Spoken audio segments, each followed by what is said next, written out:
주일이 많이 기다려집니다. 여러분들의 얼굴을 뵙는다는 것이 저에게는 얼마나 큰 기쁨인지 모릅니다. 주일날 빠지지 말고 꼭 오셔서 함께 하나님의 은혜를 나누게 되시기를 바랍니다. 옆 사람에게 인사합니다. 살다 당신같이 이쁜 사람 옆에 앉기는 처음입니다. 시작.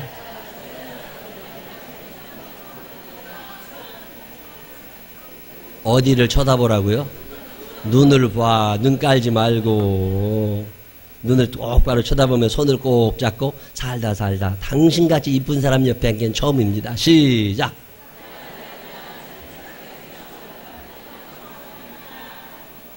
하나님께서 여러분을 어여삐 여기심을 믿으시기를 바랍니다. 세월호 사건을 두고 하나님의 뜻이라고 정의하는 사람들이 더러 있습니다. 하나님께서 뜻이 계셔서 그 사람들을 죽이셨을 거라고 생각해보면 조금 위험한 생각일 수도 있습니다. 성경에 대한 무지와 하나님의 섭리와 하나님의 일하심에 대한 오해에서 비롯되지 않았나는 생각을 갖게 됩니다. 거기도 죽은 사람들이 남이냐는 거죠. 우리와 똑같은 하나님의 자녀들입니다. 한 사람의 자녀를 잃어도 그렇게 마음 아픈데 하나님께서 무슨 이유로 그 모든 사람을 다 죽이셨을까? 성장 중심자, 무슨 성공주의자, 근본주의자들, 대를 위한 소의 희생을 강요하는 바리새인들, 그런 사람들 생각 속에서는 그럴 수 있다 이렇게 정의 내릴 수도 있습니다. 하나님이 강력한 어떤 교훈을 주시기 위해서 그 많은 사람들을 희생시켰을 거다. 근데 수긍이 잘 안 되는 거야. 애들이 말을 안 듣는다고. 우리 교회 딸 5인 집이 배명희 집사님 가정인데 딸 3이 말을 안 들으니까 어느 날 딸 4을 이제 하나님 유학 가시네 딸 4을 데려다 놓고 김공인 권사님이나 배명희 집사님이 식칼을 목에다 대고 너희들 말 안 들으면 얘처럼 되는 줄 알아. 그리고 한 사람 목을 땄다. 여러분 상상이 되세요? 난 이게 상상이 안 되는 거예요.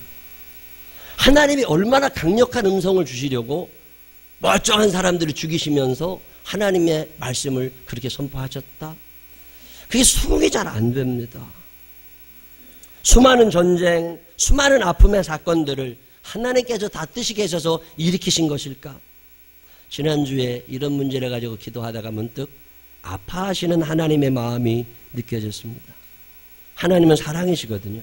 사랑이 아닌 것들에 대하여 강력한 거부 반응을 느끼시는 분이 하나님이십니다. 하나님이 아담과 하와를 미워하셔서 너네들 선악과 저거 내가 심으라으니까 따먹어 내가 너네들 반드시 쫓아낼 거야 이런 하나님이 아니시라는 거죠. 하나님은 우리에게 넉넉한 자유의지를 허락하시고 너희가 자원하는 심정으로 바르게 살고 하나님의 영광을 드러내며 살고 사랑하며 살고 자유의지라는 걸 그래도 주신 거잖아요. 강요하지 않으시는 하나님. 그런데 그 자유의지를 주셨더니 사람이 이 자유의지를 가지고 죄를 짓기 시작하는 거라. 너 선과 악을 알게 하는 나무의 실과를 따먹으면 안 돼. 그거 먹는 날에는 정녕 죽어. 너 나하고 끝장나는 거야. 그러니 너 절대 건드리면 안 돼. 하나님이 원하시는 게 뭐예요? 자유의지를 주시긴 하시지만 그 자유로운 의지를 가지고 하나님의 주권을 인정하며 하나님이 모든 것을 해주셨음에 감사하며 살아가기를 하나님이 원하시는 거잖아요. 자원하는 심령으로 감사하는 영혼, 하나님의 축복하심을 믿으시기를 바랍니다. 어제 저녁에 청년 한 사람이 찾아왔어. 이 어려운 시대에 취직이 된 거예요. 취직이 돼서 직장생활 잘 했는데 첫 월급을 받게 됐어. 내 실력으로 공부한 거 아니고 내가 능력에서 취직한 것 아니고 나를 나되게 하신 분 하나님, 나를 공부시키신 분도 하나님, 건강 주신 분도 하나님, 직장에 취직하게 해주신 분도 하나님, 하나님이 해주셨음을 내가 인정하고 하나님 앞에 이 고백을 드리며 내 처음으로 탄 월급 전체를 하나님께 드리고 싶대요. 그렇다고 가지고 오셨어요. 참 내가 목사로서 보람을 느낍니다. 우리 생명나무교회 이런 사람들이 넘치게 되시기를 바랍니다. 하나님이 우리에게 요구하시는 게 뭐예요? 너의 자유의지를 가지고 하나님의 주권을 인정하고 그분을 높이며 살아가라는 거잖아요. 그래서 자유의지를 주셨는데 인간이 하는 일은 뭐냐면 그걸 가지고 하나님을 대적하고 욕심을 부리는 일을 하는 거라고. 선과 악을 알게 하는 나무의 열매를 따먹으니까 하나님이 진노하시잖아요. 그거 안 따먹게 하실 수도 있겠지, 강제적으로. 근데 하나님은 그런 분이 아닙니다. 그래서 사람이 죄를 짓게 되자 그 죄를 그래서 하나님과 함께 살지 못하게 된 인간들, 거룩하신 하나님과 함께 살지 못하는 인간들을 에덴 동산 밖으로 쫓아내셔야만 하는 가슴 아픈 하나님의 마음. 여러분 이거 창세기를 읽으면서 읽어보세요. 그냥 하나님의 아담과 하와를 쫓아내셨다고만 느끼지 말고 그 아담과 하와를 쫓아낼 수밖에 없는 아픈 아빠의 마음. 이 아픈 아빠의 마음이 창세기에 묻어나는 거잖아요. 그 아이에게 쫓아내고 보려고 보니까 에덴 동산에서는 필요 없었는데 에덴 동산 밖에는 가시덩굴과 엉겅퀴가 많아. 그리고 사람의 피부가 약해서 그 벌레들 속에 그 상처받을까봐 하나님이 짐승 하나를 잡으셔서 가죽옷을 지어 입으시면서 그러면서 에덴 동산 밖에서는 살되 안전하게 살아가라. 그러면서 아파하시는 하나님의 마음. 이 하나님의 마음이 사랑으로 다가오는 사람들은 성경을 읽다가 하나님의 사랑을 느끼게 됩니다. 세월호 사람의 욕심이 만든 거죠. 사람들의 멈추지 않는 욕심이 많은 하나님의 자녀들을 죽이는 거죠. 그 가족들과 그 사건을 바라보는 이들에게 큰 아픔을 주고 있잖아요. 그리고 제일 크게 아파하실 분은 우리 하나님. 당신의 자녀들이 너무 많이 죽은 거예요. 아파하시는 하나님. 그래서 그 세월호의 희생자들과 유가족들과 국민들을 위하여 성령을 부어주기 원하시고 그 성령님을 통하여 위로해 주기를 원하시고 지혜가 부족한 이들에게 지혜를 빌려주기 원하시는 하나님. 이 하나님이 여러분과 함께 하심을 믿으시기를 바랍니다. 하나님이 나를 대학에 떨어뜨리는 게 아니라 말이요. 하나님이 내 사업을 망하게 하시는 게 아니라고. 때로는 나의 무지와 나의 어리석음과 나의 게으름, 나의 잘못된 판단이 나의 삶을 엉망으로 만들어 놓지만 그 아픔의 현장에 찾아가셔서 함께 아파하시면서 살 길을 열어주시고 싶어서 우리에게 신뢰를 물으시는 하나님. 너 나 믿니? 그럼 한번 이렇게 해봐라. 이렇게 해봐라. 이 하나님이 우리를 그렇게 살려주기 원하시는데 우리가 하나님을 믿지를 않는 거예요. 하나님의 말씀을 믿지를 않아. 이 얼마나 가슴 아픈 이야기입니까? 참 답답해. 안 믿어도 너무 안 믿는 거예요. 하나님의 말씀대로 하면 되잖아. 근데 왜 이게 안 믿어지는지 말이죠. 오늘 이 시대가 참 불행하다고 느껴지는 것이 믿어지지를 않아. 북유럽에 있는 사람들이 제일 행복하잖아요. 전 세계적으로 행복 지수를 따져보면 북유럽에 사는 사람들이 가장 행복한데 이 북유럽 사는 사람들은 신뢰도 측정을 해보니까 68%가 나오더랍니다. 68%의 사람들이 어지간한 일이면 다 믿는데요. 정부 발표가 있으면 예, 옆집 사람이 얘기하면 예, 엄마가 얘기하면 예, 애들이 얘기하면 다 믿는데요. 한국 사람들은 신뢰도가 28%입니다. 거의 못 믿는 거예요. 정부가 발표해요. 천안함 사건, 무슨 연평도 사건 발표 안 믿어요. 안 믿어. 이게 우리나라 사람들이라고. 엄마 얘기도 안 믿고 애들 얘기도 안 믿고 목사님 얘기 말씀도 안 듣고 아무 말 자기 말만 들어 자기 말만. 이 얼마나 비극적인 시대를 삽니까? 못 믿으니까 감시 카메라가 이렇게 발달될 수가 없어요.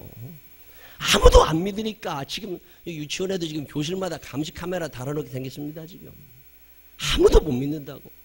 지난주 뉴스 보니까 앱 감시할 수 있는 앱 그 핸드폰에 깔 수 있는 거 발명해 그거 이제 보급한다고 그러더라고요. 아내를 못 믿겠어. 그러면 마누라 자는 동안에 거기다가 핸드폰에다가 탁 앱 하나를 깔아놓는 거예요. 그러면 깔렸다는 것도 안 모른대. 표시도 안 난대. 그리고 나서 그 다음날부터 내 컴퓨터로 아내의 통화 내용을 동시에 들을 수 있습니다. 문자 메시지를 어디에 보냈는지 문자 메시지가 내 컴퓨터에 떠요. 무서운 세상 아니에요? 어디서 누구랑 사진 찍었는지 다 나와. 요즘 그런 세상입니다. 한 달 사용료 5만 원. 줄 쓸 거리요. 딸의 핸드폰에 그걸 해놓는 거야. 아들의 핸드폰에 해놓는 거야. 아들은 몰라. 아무도 못 믿는 시대에 이 불신의 시대를 향한 산업들이 발달하고 있다.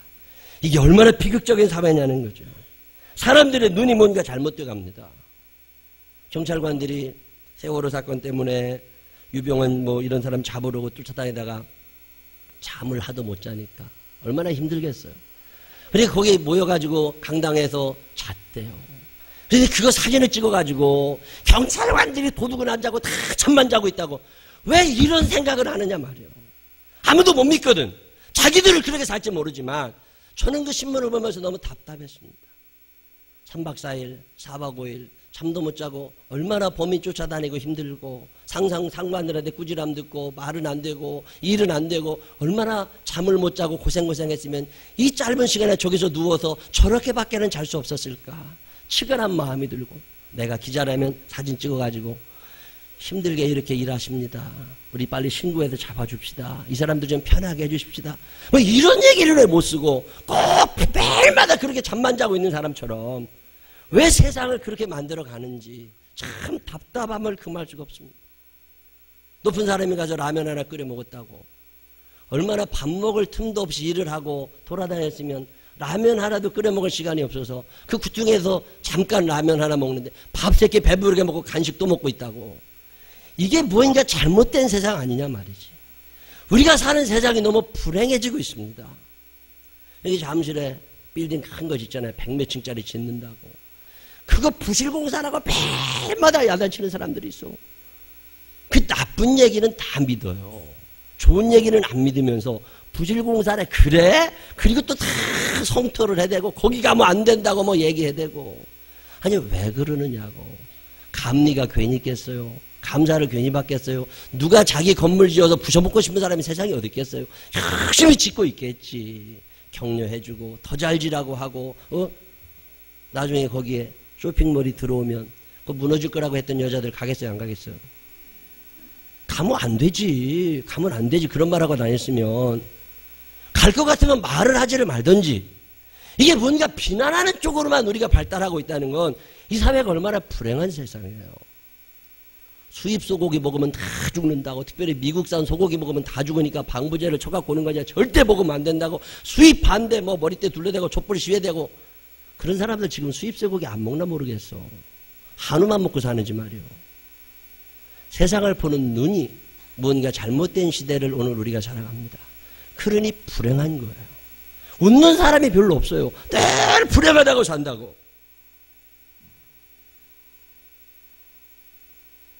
행복하고 싶은 사람들이 많겠어요? 불행하고 싶은 사람들이 많겠어요? 행복하게 살고 싶으신 분들이시면 아멘 한번 해보세요. 저는 우리 생명나무교회 모든 교우들이 행복하게 사시기를 주의 이름으로 축원합니다. 나도 행복하고 우리 교인들도 행복하게 사는 게 좋죠. 제 친구들 서로 만나보면 대학교 친구 말고 고등학교 친구들 서로 만나면 참 불행하게 살아요. 힘들게 사는 친구들 너무 많아요. 불만이 그렇게 많아. 돈도 잘 벌고 살면서 그렇게 불만들이 많고.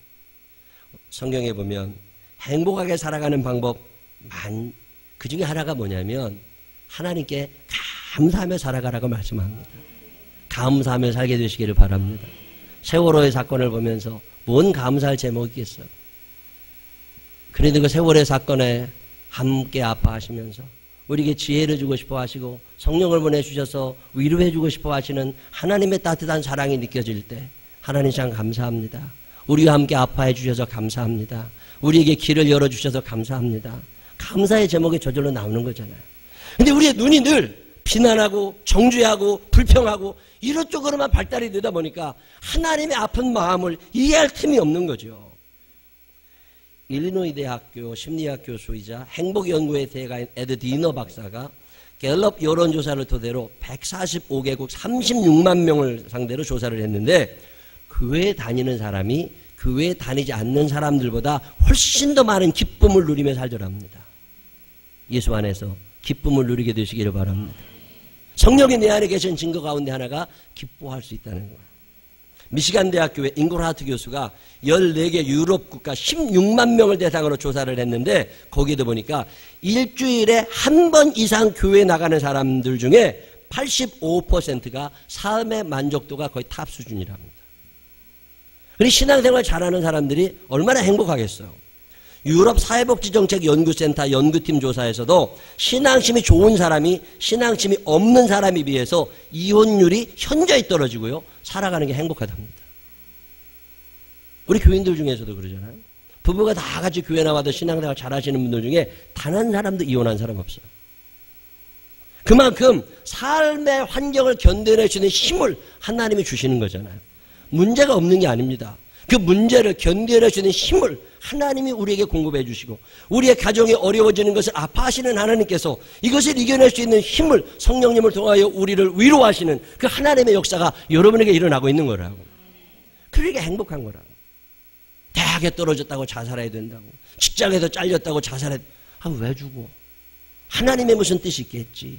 하나님 아버지, 이 상황을 이렇게 만드셔서 이렇게 했다고 저는 생각하지 않고, 저의 무지와 저의 욕심이 우리의 삶을 이렇게 어렵게 하고 있지만, 그럼에도 불구하고 하나님이 회복의 기회를 주시고 위로하시고 일으켜주시니 감사합니다. 그리고 하나님 앞에 다시 한번 설 수 있다면 하나님이 얼마나 좋아하시겠어요. 생각이 참 중요한 겁니다. 좋은 생각하고 살아야 좋은 일 일어나잖아요. 얼마나 오늘 불행한 시대를 살아요. 저는 요즘에 남자분들보다 여자분들이 훨씬 불행하다고 생각해요. 이쁘지 않은데 이쁜 척하고 살기가 얼마나 힘들겠어요. 귀걸이 해야지, 목걸이 해야지, 옷 신경 써야지, 신발 신경 써야지, 드라이 몇 번씩 했다 풀었다 해야지. 얼마나 힘들어.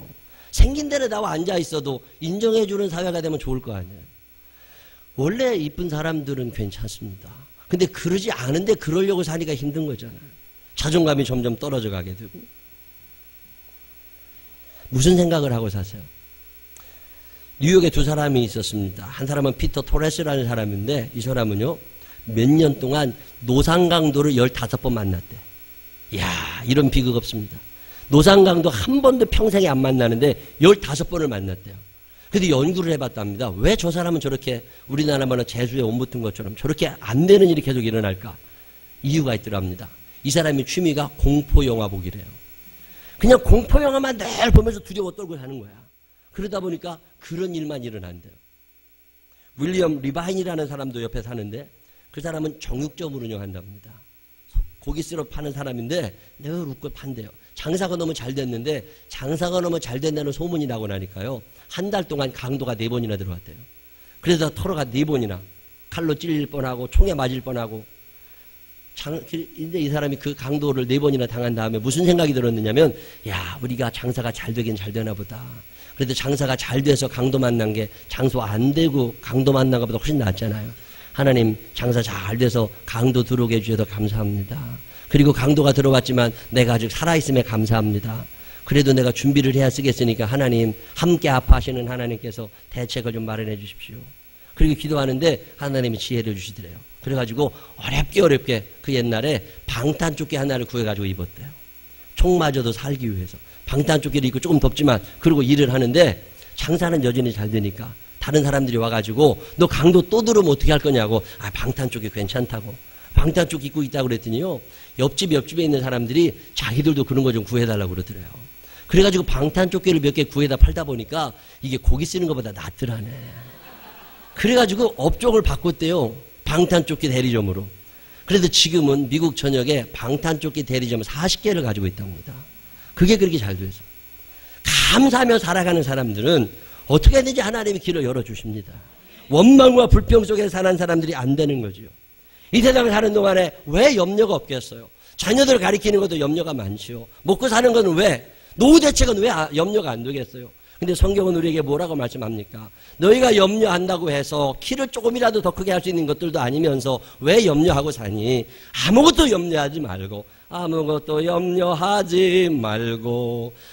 염려하지 말고 오직 모든 일에 기도와 간구로 너의 구할 것을 감사함으로 하나님께 아뢰라. 그리하면 모든 지각에 뛰어난 하나님의 평강이 그리스도 예수 안에서 너의 마음과 생각을 지키시리라. 너의 마음과 너의 생각을 지키시리라. 아멘. 하나님 앞에 감사하며 출발하는 사람들의 기도를 하나님이 들어주심을 믿으시기를 바랍니다. 우리 지난주에 배웠잖아요. 기도할 때는 어떻게 하는 거라고요? 첫 번째로 하나님을 부르세요. 하나님을 부르되 그냥 하나님 하고 불러도 되지만 할 수만 있다면 내 신앙의 고백을 담으세요. 내가 느끼는 하나님이 전능하신 하나님이면 전능하신 하나님 아버지, 사랑이 많으신 하나님 아버지, 자비하시고 거룩하신 하나님 아버지, 좋으신 하나님 아버지, 함께 아파하시는 하나님 아버지, 어떤 문구라도 좋으니까 내가 경험하고 있는 하나님, 아무것도 없어 나는 믿음도 없고 그런 하나님 몰라. 그러면 우리 목사님이 믿는 하나님, 우리 어머님이 믿는 하나님, 그것도 괜찮아요. 옛날 이스라엘 사람들은 내가 하나님을 경험한 적은 없지만 우리의 조상 아브라함이 경험했던 하나님, 이삭이 경험했던 하나님, 야곱이 경험했던 그 하나님, 오늘 내게 임하여 주옵소서. 그게 아브라함의 하나님, 이삭의 하나님, 야곱의 하나님이 나의 하나님이 되신다는 거잖아요. 기도를 할 때 그냥 기도하지 마시고 하나님을 부르세요. 부르실 때 그냥 부르지 마시고 전능하신 하나님, 거룩하신 하나님, 사랑이 많으신 하나님, 여러분의 신앙 고백을 거기에 담으시는 거죠. 그리고 하나님을 불렀다면 두 번째 기도할 때 반드시 감사로 시작하시기를 바랍니다. 뭘 달라고 하기 전에 감사부터 하세요. 감사할 줄 아는 신앙, 대단히 위대한 신앙입니다. 감사는 표현할 때만 감사가 됩니다. 표현하지 않는 감사는 감사가 아니에요. 큰 돌이 있으면 조각가가 가서 생각을 하는 거죠. 야, 이렇게 조각하면 좋겠다. 그러면 작품이 안 나옵니다. 생각만 해서는 안 돼요. 그거를 쪼아서 그것을 다듬어서 작품으로 만들어야 되잖아요. 아름다운 악상이 많이 떠오를 때 오선지 악보를 그려놓지 않으면 작품이 안 됩니다. 생각만 가지고는 안 돼요. 표현이 돼야 돼요. 오이, 당근이 아무리 많아도 요리를 해야 음식이 되는 것처럼 하나님을 향한 감사, 생각만 가지고 안 됩니다. 이 감사를 표현하게 되시기를 바랍니다. 이 감사가 표현될 때 그때 우리의 감사가 완성이 되는 거예요. 자녀들에게도 감사를 가르치시기를 바랍니다. 밥 해주면서도 고맙다는 인사 좀 들으세요. 당연한 것처럼 해주지 말고 감사하지 않거든 엎어버려. 그냥 먹일 필요 없습니다. 제가 요즘에 아이들에게 인사 잘하라고 가르치고 있어요. 방과 교실에 오는 아이들이 인사를 안 해. 이 충청도 말로 싸가지 없다고 그러거든요. 그거 키워봐야 싸가지 없는 것들은 열매 못 맺습니다.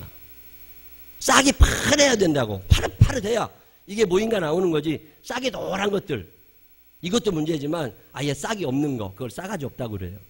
그거를 키워봐야 열매 못 맞습니다. 그러니까 가르쳐야지. 요즘엔 저랑 엘리베이터 애들이 안 타려고 그냥 걸어갑니다. 내가 엘리베이터 타면 몇 학년이냐, 왜 인사하느냐 얘기하거든. 수업 시작하기 전에 인사부터 하고, 그래서 서로 상견례 다 인사하고 그리고 해야지. 인사를 안 하면 안 돼요. 혼을 내야 됩니다. 인사조차도 하지 않는 아이들은 나중에 커서 잘 돼도 문제예요. 여러 사람 힘들게 하고 자기 혼자 살려는 애들이라고 안 됩니다. 지난주에도 내 요새 회개하고 많이 착해진 줄 알았는데 여전히 아니야.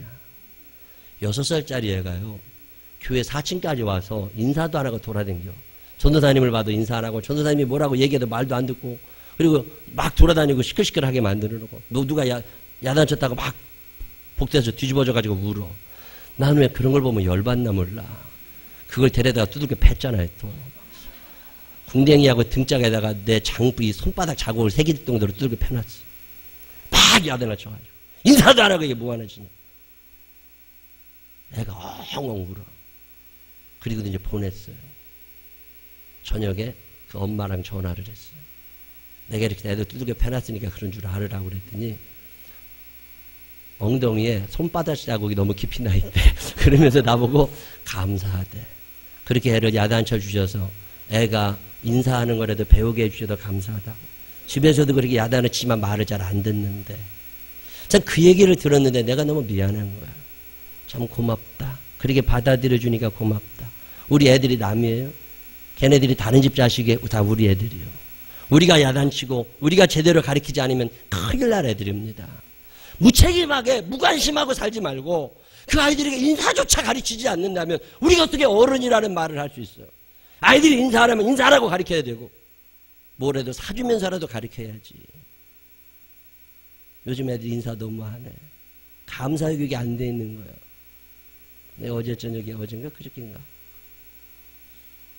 어제 그저께구나, 회찬이네 집에 가서 밤에 팥빙수 사가지고, 난 그거 1년에 하나도 안 먹는데 아깝게 돈을 써가지고서 3,500원씩이나 하더라고. 그거를 5개나 사가지고서 4개 샀나? 회찬이네 집에 가서 회의냐고 회찬이냐고 그거 주었어. 인사 잘하고 신앙생활 똑바로 잘하라고. 그리고서 싫은 소리 좀 하고 나오는데요, 팥빙수 사줬다고 회찬이가 90도, 나 쟤한테 90도로 인사받은 게 처음이야. 그래도 가르쳐야지. 자꾸 가르쳐야지. 먹을 걸 사주고 그래도 가르치고, 야단을 쳐서라도 가르치고. 감사할 줄 아는 신앙인은 바른 신앙 생활을 할 수 있지만, 기도를 매일 뭐 달라고 말하기 전에 하나님을 불렀으면 두 번째로는 감사기도 할 수 있을 때 그 기도가 바른 기도가 된다고 성경은 말씀합니다. 얼마나 급한 일이 많아요. 달라고 해야 될 일이 얼마나 많아. 그러나 그 간구하기 전에 감사하라는 거잖아요. 예수님께서 사랑하시던 나사로 가족, 나사로가 죽었습니다. 나사로가 죽어서 무덤 속에 들어가서 3일이나 됐어요. 근데 예수님이, 그 전능하신 예수님이 가셔서 야 나사로야 이제 나와! 그러면 끝나는 거라고.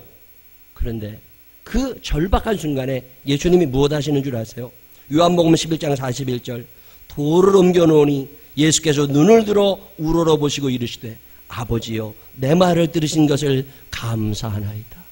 하나님 앞에 예수님이 감사 기도를 먼저 들으시고 그 다음에 나사로야 나오라고 이야기를 하십니다. 기도에 감사 기도가 빠지는 이유는 우리의 삶 가운데 어느새부터인가 원망과 불신과 불평과 의심은 점점 늘어나고 누군가를 정죄하려고는 하지만 하나님 앞에 감사하고 부모님께 감사하고 이웃에게 감사하는 마음이 사라져가고 있기 때문이잖아요. 감사할 줄 아는 여러분이 되시기를 바랍니다. 하나님 앞에 간구하기 전에 감사하라고. 오늘 우리가 읽은 성경 빌립보서 4장 6절로 7절은 외워야 될 말씀입니다. 아무것도 염려하지 말고 방법이 하나 있다. 다만 모든 일에 기도와 간구를 하되 너의 구할 것을 감사함으로 하나님께 아뢰라. 감사함으로 아뢰라는 거잖아요. 골로새서 4장 2절에도 기도를 계속하고 기도에 감사함으로 깨어 있으라. 기도에 감사함으로 깨어 있어라. 언제부턴가 우리의 기도와 우리의 신앙생활에 감사가 사라져가고 있습니다. 당연한 것처럼 아닙니다. 아닙니다. 절대로 아닙니다. 당연한 것처럼 안 됩니다. 하나님이 해주셨습니다. 하나님이 지혜를 주셨습니다. 하나님이 건강을 주셨습니다. 하나님이 부모님을 주셨습니다. 하나님이 사랑할 사람들을 보내주셨습니다. 하나님께서 사명을 주셨고 하나님께서 능력을 주셨습니다. 하나님 감사합니다. 그런데 살다 보니 이런 문제가 있습니다. 하나님 이 문제를 어떻게 해야 될지 저는 지혜가 부족하고 능력이 부족하니 주여 나를 도와주옵소서. 이런 기도가 되어야지 무조건 얘기만 해서 될 일이 아니라는 거예요. 오늘 성경은 우리들에게 기도의 아주 좋은 샘플을 가르쳐주고 있습니다. 염려 많은 시대, 불신의 시대, 의심의 시대를 살아가지만 우리들만이라도 먼저 하나님 앞에 바로 서서 전능하신 하나님, 사랑이 많으신 하나님을 부르고 그리고 감사를 통해서 우리의 마음을 하나님께 고백할 수 있는 우리 모두가 되시기를 주님의 이름으로 축원합니다. 기도하겠습니다.